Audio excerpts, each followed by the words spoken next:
अखिलेश यादव जी और समाजवादियों का यही एक सोच है।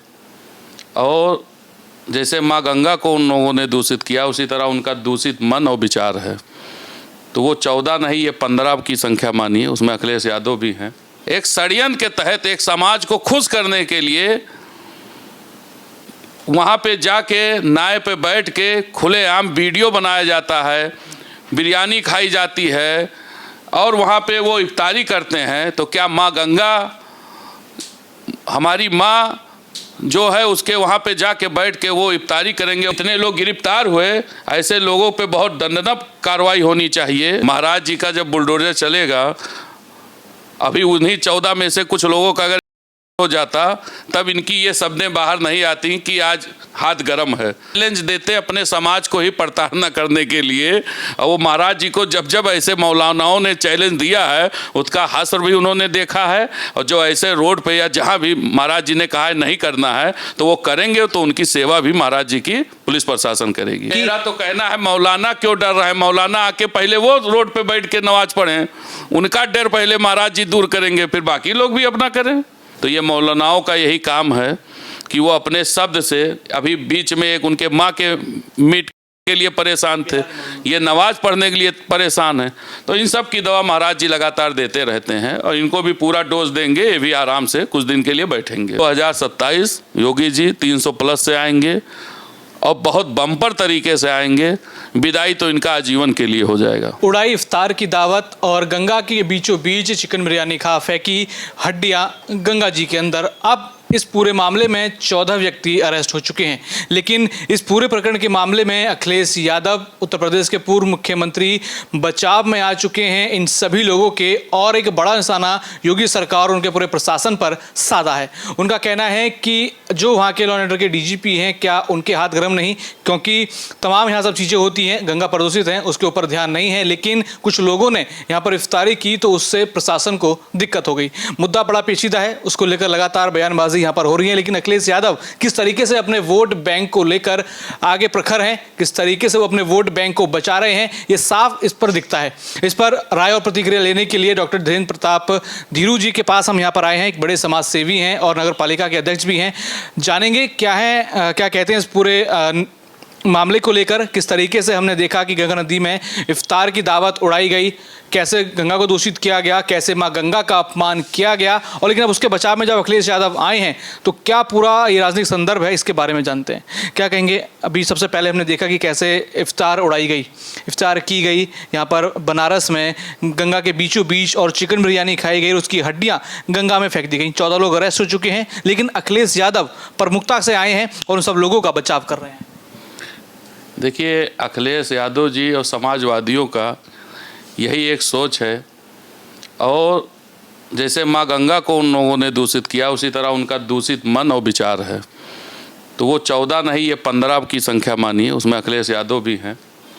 और उनकी ही मानसिकता ये दिखाता है कि जब एक समाज सनातन धर्म को ठेस पहुँचाने के लिए, काशी विश्वनाथ माँ गंगा को ठेस पहुँचाने के लिए, एक षड्यंत्र के तहत एक समाज को खुश करने के लिए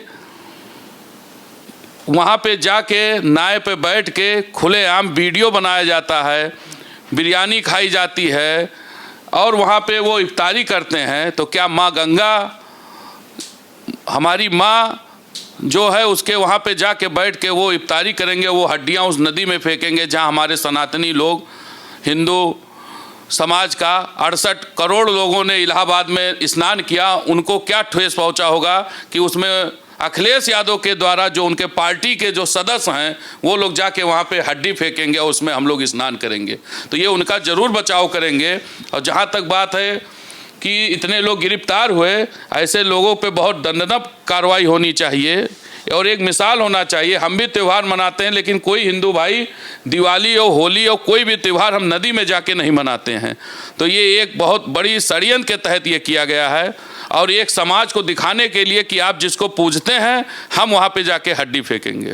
अच्छा, अखिलेश यादव ने एक बड़ा वार यहाँ पर किया है, जैसे हम मानते हैं, सब जानते भी हैं, उत्तर प्रदेश के मुख्यमंत्री Yogi Adityanath law and order को लेकर, अपने पुलिस प्रशासन को लेकर कितना सख्त हैं और कितना वो मेंटेन करके रखते हैं। लेकिन उसी पर सवाल उठाया है कि जो वो लोग इफ्तार कर रहे थे, उनको जो वहाँ के पुलिस अधिकारी थे, उनको कुछ अच्छा खिलाना चाहिए था, क्योंकि उन्होंने तंज भी कसा कि कहा जाता है कि अगर हाथ गर्म हो तो आदमी नरम रहता है। नहीं तो वो ठीक है, वो गर्म कर रहे हैं। महाराज जी का जब बुलडोजर चलेगा, अभी उन्हीं 14 में से कुछ लोगों का अगर हो जाता तब इनकी ये शब्दें बाहर नहीं आती कि आज हाथ गर्म है। तो अभी जो क्राइम और जो प्रदेश में आज खुशहाल होके आज 9 वर्ष पूरा हुआ है सरकार का, उसकी उपलब्धियां वो देखें कि 9 वर्ष में महाराज जी ने क्या क्या किया है। और आज चाहे आज आप बात करिए किसी भी त्यौहार का, नवरात्र भी कल से शुरू हो रहा है और आज 9 वर्ष का भी शुरुआत है, तो उसको देखिए कि कितने उत्साह के साथ लोग त्यौहार मना रहे हैं। कोई भी प्रदेश या नगर या जिले में कोई भी भय नहीं है, आदमी कहीं दंगा फसाद कोई क्राइम नहीं है, वो उनको नहीं दिखता। उनको हर जगह पैसा दिखता है और गरम दिखता है, क्योंकि उनको विश्वास रहता है, क्योंकि उनकी जब सरकारें थी तो हाथ को गरम करके काम कर लिया जाता था। वही चीज़ वो बता रहे हैं। अच्छा, अभी एक हाल ही में बयान आया है, अभी ईद भी आने वाली है, उसको लेकर एक हैदराबाद के मौलाना है वो सीधी जो है धमकी, एक चैलेंज देता है मुख्यमंत्री योगी आदित्यनाथ को कि संभल से लेकर पूरे हिंदुस्तान में नमाज होगी, मस्जिद के अंदर भी होगी और सड़कों पर भी मुसलमान आएगा, उनको डराने की जरूरत नहीं है। क्या मानते हैं कि एक बड़ा एक चैलेंज दिया योगी आदित्यनाथ को और इस तरीके के बयान मौलाना दे रहे हैं? चैलेंज देते अपने समाज को ही प्रताड़ना करने के लिए। और वो महाराज जी को जब जब ऐसे मौलानाओं ने चैलेंज दिया है, उसका हश्र भी उन्होंने देखा है। और जो ऐसे रोड पे या जहाँ भी महाराज जी ने कहा है नहीं करना है तो वो करेंगे, तो उनकी सेवा भी महाराज जी की पुलिस प्रशासन करेगी। क्योंकि वो आह्वान कर रहे हैं, वो मौलाना आह्वान कर रहा था कि सभी मुस्लिम डरे नहीं, जैसे उत्तर प्रदेश में उनका कहना है कि, मेरा तो कहना है मौलाना क्यों डर रहा है? मौलाना आके पहले वो रोड पे बैठ के नमाज पढ़ें, उनका डर पहले महाराज जी दूर करेंगे, फिर बाकी लोग भी अपना करें। उनको तो पहले अपनी डर को पहले क्लियर कर लें, दूसरों को आह्वान क्यों कर रहे हैं? उनको आके हजरतगंज के रोड पे बैठ के नमाज करें। हम देखते हैं लगातार जो सभी मौलाना हैं एक के बाद एक अपने लोगों को भड़काते हैं। कोई मौलाना कहता है कि सड़कों पे निकलो, जिहाद होगा क्योंकि बहुत जुल्म हो गया।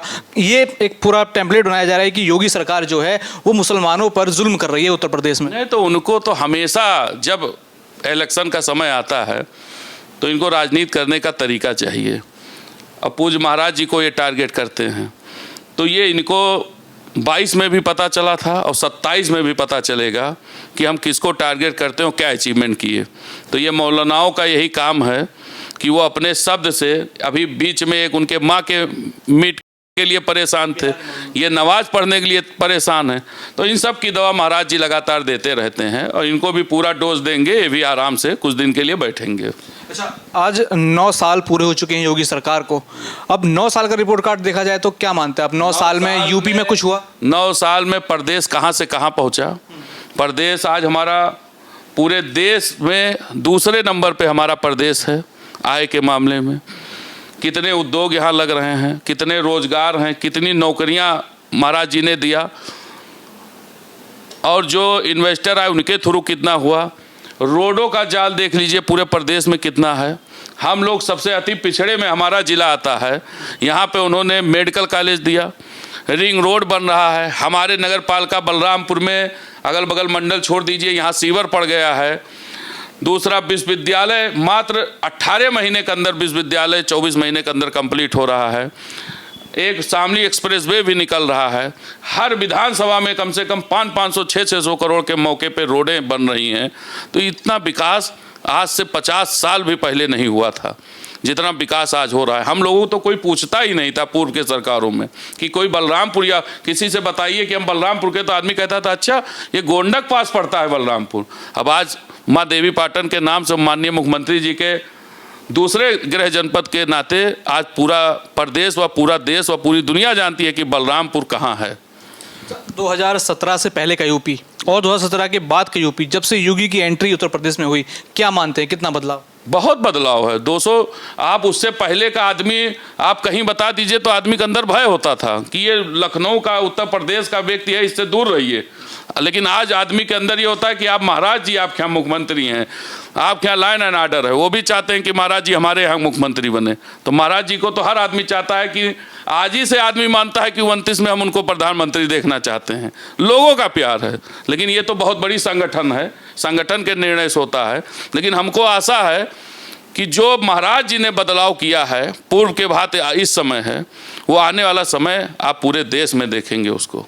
लेकिन अखिलेश यादव का इधर कहना है कि जब से योगी आए हैं क्राइम के मामले में यूपी पीछे है, मतलब कह रहे हैं कि क्राइम बढ़ रहा है, इंफ्रास्ट्रक्चर में ठप है, लोग परेशान हैं, सारे वर्ग जो हैं हिंदू समाज के चाहे मुस्लिम समाज हो, सब वो लोग परेशान हैं, योगी से कोई खुश नहीं। कोई नहीं परेशान, वही हैं जो चोर हैं, डकैत हैं, जिनको 2 नंबर काम करना है, ऐसे लोग परेशान हैं। ये लोग परेशान हैं जो लूटे, जिन्होंने 17 से वो क्या नाम है 12 से 17 तक राज करके जो लूटा गया प्रदेश को, वो लोग परेशान हैं कि एक बार हमको मौका मिल जाए, हम लोग उसी तरह फिर लौटें।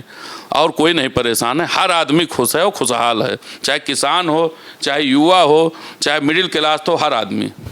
तो क्या मानते हैं 2027 में क्या होने वाला है? अखिलेश यादव और उनके समर्थक तो ये ठान रहे हैं, ये लगातार सोशल मीडिया पे चला रहे हैं कि 2027 यानी योगी की विदाई। आप क्या मानते हैं? 2027 योगी जी 300 प्लस से आएंगे और बहुत बम्पर तरीके से आएंगे।